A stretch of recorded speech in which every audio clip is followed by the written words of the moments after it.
আগামী 12 তারিখ থেকে Dhaka city north, Dhaka city south city corporation total আমরা টিকা কার্যক্রম শুরু করতেছি। আমরা কিন্তু অলরেডি 5 তারিখ থেকে টিকা কার্যক্রম শুরু করেছি এবং আজকের এই বিশ্ব স্বাস্থ্য দিবস উপলক্ষে খুব আনন্দের সাথেই বলবো, আমরা একটা বিরাট বিগত 2টা সরকারের একটা বিপর্যস্তকর স্বাস্থ্য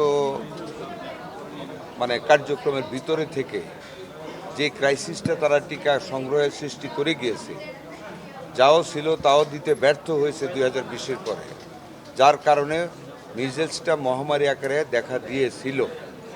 এখনও মিজেলস আছে, বাট আমরা কিন্তু অত্যন্ত মাননীয় প্রধানমন্ত্রী জনাব তারেক রহমানের গতিশীল এবং বিচক্ষণ নেতৃত্বে আমরা কিন্তু জিনিসটাকে স্ট্রিমলাইন করতে পেরেছি।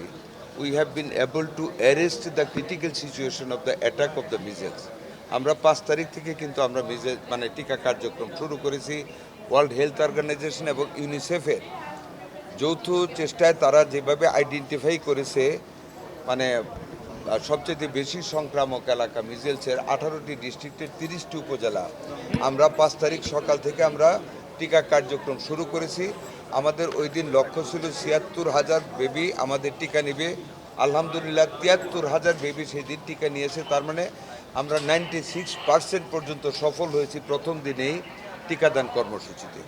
আগামী 12 তারিখ থেকে Dhaka city north, Dhaka city south city corporation, Mymensingh city corporation এবং বরিশাল সিটি কর্পোরেশনে টোটাল আমরা টিকা কার্যক্রম শুরু করতেছি এবং 3রা মে থেকে সারা বাংলাদেশব্যাপী এই টিকা কার্যক্রম, বিভিন্ন টিকা কার্যক্রম শুরু হবে এবং অদম্য গতিতে এবং নির্ভেজালভাবে কোনো রকম বিরতি না দিয়ে আমরা প্রতিদিন আমরা জনগণের পাশে থেকে টিকা কার্যক্রম চালিয়ে যাব, যাতে করে এই ধরনের যেগুলি রিপিট হয়েছে প্যান্ডেমিকগুলি যাতে আমাদেরকে কাবু না করতে পারে।